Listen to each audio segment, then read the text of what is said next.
और राजनीति पर होने वाले प्रभाव, यह जो विषय उन्होंने रखा है आज, बहुत ही महत्वपूर्ण विषय है। मैं आपका अधिक समय नहीं लेना चाहूँगा। मंच पर विराजमान आज के प्रमुख वक्ता,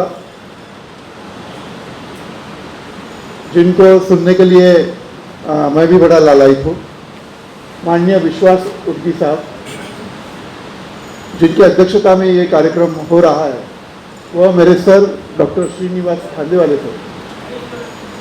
और इस संस्थागार में उपस्थित सभी मान्यवर, मैं सभी का पहले शुक्रिया अदा करना चाहता हूँ।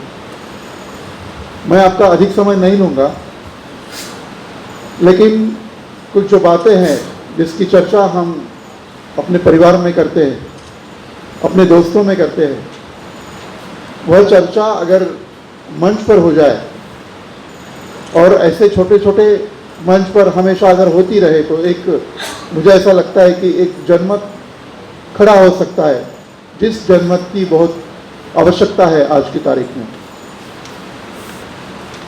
यह हम देख के आ रहे हैं आज के माहौल में कि अडानी अंबानी का ये जो अर्थशास्त्र है,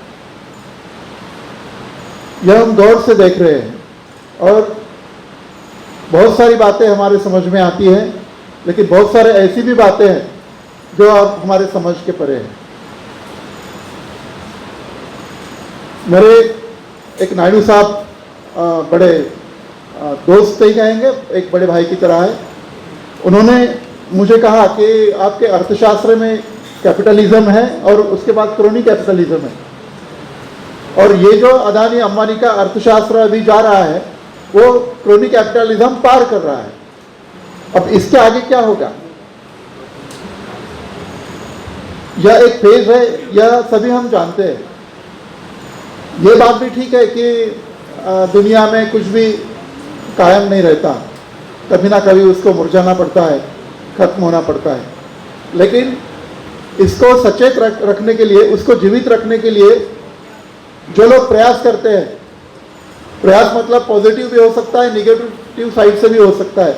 ये जो प्रयास है, ये प्रयास इतना जारी है आज की तारीख में कि हमें ऐसा लगता है कि ये खत्म नहीं होगा या कब खत्म होगा। ये हमारी अस्वस्थता हमें दिखाई देती है। भारत के इस आर्थिक व्यवस्था का असर पूरे विश्व को लपेट रहा है। ये बड़ी संकट की स्थिति है और ऐसा लगता है कि किसी और क्षेत्र में नहीं, मगर इस क्षेत्र में भारत विश्वगुरु होने के कगार पर है। ये जो अडानी अंबानी का अर्थशास्त्र है, ये पूरे विश्व में कैसे फैल रहा है, इसका अगर हम देखें तो हमें लगता है कि क्रोनी कैपिटलिज्म यह स्टेज अर्थशास्त्रियों ने खोजी और उसका विश्लेषण किया, लेकिन उसके बाद क्या? हम देखते हैं कि पर्कुलेशन थ्योरी के अनुसार यह नीचे नीचे जा रहा है, यानी मतलब नीचे के तबके में भी ये जा रहा है, और इसके दुष्परिणाम हमारी सभ्यता, खास करके भारत की सभ्यता तथा संस्कृति पर भी पड़ने जा रहा है। इसकी चर्चा यहाँ होनी चाहिए, ऐसे मंचों में इसकी चर्चा होना बहुत ज़रूरी है। इसके लिए ये विषय है ही, उसमें कोई दो राय नहीं। लेकिन एक दूसरा मुद्दा मेरे नज़र में आता है, वो यह है कि अब भारत, ये जो देश है, ये अनेक देशों का देश होने जा रहा है। इस भारत में अनेक देश है आज की तारीख में। जैसे कि यहाँ का जो एक एक वर्ण है, यदि हम उसकी चर्चा करें तो एक वर्ण यानी एक देश है। अभी भी ये पिछले 8 साल में जो माहौल बदल रहा है, तो इसका एक निष्कर्ष हमारे सामने आ रहा है कि देश बढ़ रहा है धीरे धीरे, और संविधान ने इन्हें इकट्ठा जोड़ने का बहुत प्रयास किया। मात्र आज के तारीख में यह वर्ण एक इतने बिखरे हुए नजर आते हैं कि इनका भविष्य में होने वाला जो विघटन है वो पूरे भारत को पूरी तरह ध्वस्त कर देगा। ये हो सकता है, देश को कोसता है। ये हो जाए कल की तारीख में कि महाराष्ट्र तमिलनाडु को कोसेगा, और भी कुछ बातें और भी जो विघटन की जो मतलब कुछ खामियां हमें नजर आती है, तो ये भी हमें दिखती है कि कितने छोटे छोटे राष्ट्र इस देश में हो गए। संविधान ने उसे जोड़ने का बड़ा प्रयास किया था, लेकिन इस 8 सालों में जो जिस तरह देश का सफर चल रहा है, मुझे ऐसा लगता है कि ये जो विघटन है, इसके विघटन के बारे में चर्चा होना बहुत ज़रूरी है, और ये विघटन कैसे रोका जाए यह भी हमें देखना जरूरी है।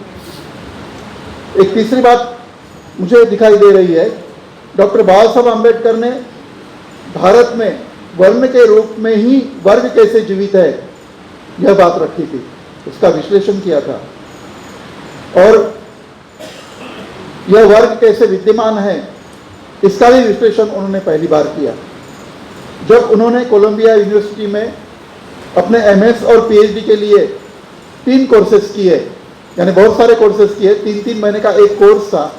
तो उस कोर्स में 3 कोर्स ऐसे थे, मार्क्सिज्म और सोशलिज्म पर वो 3 कोर्सेज थे। भारत में जो हमें वर्ण दिखाई देते हैं वह असल में वर्ग है, वो वर्ग होते जा रहे हैं, और उनके जीवन भर उन्होंने इन वर्ग संघर्ष की चर्चा की, विश्लेषण किया, और इन संघर्ष को कैसे समाप्त किया जाए इसके कुछ सुझाव भी हमारे सामने रखे। सही मायने में उन्होंने बुद्धिज्म के साथ साथ मार्क्सवाद को भी इनरीच किया, लेकिन इतनी बड़ी बात हम जैसे छोटे छोटे शख्स या बड़ी बड़ी हस्तियां भी इस देश में समझ नहीं पाई। इसका बहुत अचरज होता है मुझे कभी कभी, और दुख भी होता है। इस वर्ण व्यवस्था का तथा वर्ग व्यवस्था का भारत के परिप्रेक्ष्य में समझना, जानना तथा समझाना बहुत ही आवश्यक है। हम कहते हैं कि चलो हम आज से शुरुआत कर देते हैं।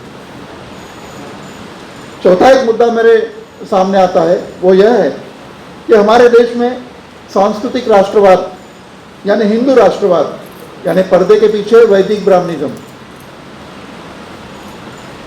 इस बात का एक लंबे अरसे से चर्चा हो रहा है, और वो चर्चा पहले छुपे छुपे था और बहुत जोरों से हो रहा है। डॉक्टर लालमणि जोशी एक बहुत बड़े थिंकर है बुद्धिज्म के, उन्होंने पहली बार इसके संदर्भ में देश को सचेत करने का प्रयास किया।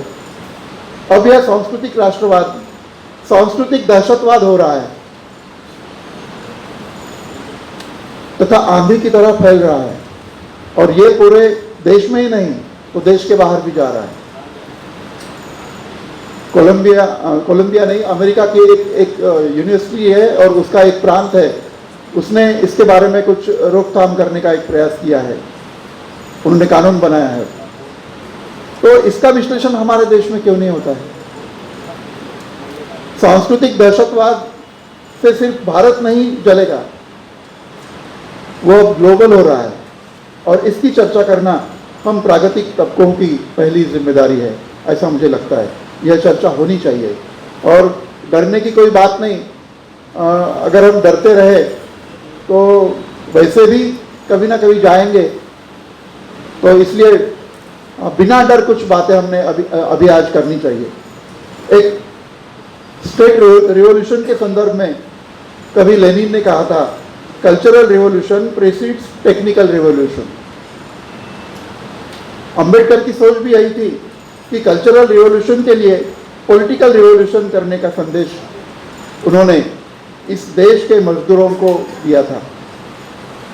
लेकिन आज का जो सांस्कृतिक राष्ट्रवाद हमारे सामने है, वो डॉक्टर बाबा साहब आम्बेडकर के लफ्जों में काउंटर रिवॉल्यूशन है। उन्होंने दूसरे ही दिन कहा था, जब 1956 में उन्होंने दीक्षा ली थी, उसके दूसरे ही दिन उन्होंने कहा था कि काउंटर रिवॉल्यूशन देश में शुरू हो गया है। हम अभी तक यह समझे नहीं, और इसलिए तो इतने खामोश है। तो इसकी चर्चा भी ऐसे मंच पर होनी चाहिए, ऐसा मुझे लगता है। एक आखिरी मुद्दा मैं आपके सामने रखता हूँ, वो यह है कि आज के कृषि व्यवस्था में, इस कृषि व्यवस्था का अगर हम जिक्र करें तो वो कारपोरेट एग्रीकल्चर या कंपनी एग्रीकल्चर के तरफ बढ़ रहा है, और प्रगति सभी को चाहिए। इस हिसाब से बहुत सारे पढ़े लिखे लोग भी इसका समर्थन करते हैं, और कहते हैं कि देश बदल रहा है, तो कुछ ना कुछ तो बदलेगा ही, पुराना सभी थोड़ी रहेगा। तो ये बात सही है कि हम भी मानते हैं कि पुराना सभी नहीं रहेगा, लेकिन ये कारपोरेट और कंपनी एग्रीकल्चर जो है ये क्या कर रहा है, इसकी चर्चा अगर हम करें तो हमें दिखाई देता है कि छोटे छोटे खलिहान वाले जो मजदूर और किसान है वो अभी खेती छोड़ रहे हैं। 20 साल पहले उनका माइंडसेट ऐसा नहीं था, उनकी मानसिकता ऐसे नहीं थी। वो ये चाहते थे कि हम अपनी खेती जोतेंगे, कुछ ना कुछ उसमें से निकालेंगे और जैसे जीना है वैसे जिएंगे, लेकिन हम खेती नहीं छोड़ेंगे। लेकिन आज अगर हम देखें, ये 8 साल में माहौल काफ़ी बदल चुका है और वो जो मजदूर किसान है वो किसान शहरों की तरफ आ रहा है। अम्बेडकर की नज़र में जो लैंड रिफॉर्म्स था और उसके तहत जो equitable distribution of land and property था, लैंड की बात करें हम खास करके, तो वो जो उनकी सफ़र थी, उनकी सोच थी, उनके सोच के विरुद्ध आज का सफ़र चल रहा है, उल्टा सफ़र चल रहा है। गांधी जी के गांव की तरफ चलो यह जो संदेश था वह कब तक कुचल दिया गया है, यह भी हम देखते हैं। यही नहीं, क्रांतिवाद ज्योतिराव फुले, इनकी 2 किताबें हैं, शेतकऱ्यांचा आसूड और गुलामगिरी। इसके तहत उन्होंने जो दमन बताया हमें, दमनकारी फोर्सेस कैसे बढ़ रहे हैं, ये जो बताया उस वक्त, उसका जिक्र साहित्यकार प्रेमचंद ने काफ़ी किया। तो मुझे ऐसा लगता है कि ये जो सिलसिला है, दमन का सिलसिला, आज बुलेट ट्रेन के स्पीड से शुरू हुआ है और उसका क्या हश्र होगा, उसकी कल्पना अगर हम करें तो हम सो नहीं सकते। तो इसलिए मुझे ऐसा लगता है कि आज देश में अर्थव्यवस्था के साथ साथ धर्म की नशा, अफीम से भी गहरी नींद हमें सुला रहा है। यह जो कार्ल मार्क्स ने पहली बार कहा था, अंबेडकर ने इस नशा का विरोध करने हेतु ही तथाकथित धर्म को नकारा था। वो धर्म कोई सो कॉल्ड रिलीजन नहीं था, ख्याल में रखो। ईश्वर न मानने वाला पहला रिलीजन वो है। तो उन्होंने क्यों रखा था ये सब बातें? तो मुझे ऐसा लगता है कि ये जो धर्म की नशा है ये लोगों के दिलो दिमाग से उतर जाए, उसके सिवा आम जनता की उन्नति नहीं है, प्रगति नहीं है, ऐसा अंबेडकर को लगा था। इस नशे का दौर अभी इतना चल रहा है, इस दौर को रोकना है किसी भी हालत में। यही व्यवस्था परिवर्तन है आज के ज़माने का। और यह जानकर आयोजकों ने इस चर्चा का आयोजन किया, इसलिए मैं उनका फिर से शुक्रगुजार हूँ और मुझे उन्होंने मौका दिया, इसलिए भी मैं उनका शुक्रिया अदा करता हूँ और मैं रुक जाता हूँ। धन्यवाद। नमस्कार दोस्तों, हमारे news channel blue and red news India को लाइक कीजिए, शेयर कीजिए, अनसब्सक्राइब कीजिए। हम मिलेंगे फिर। धन्यवाद।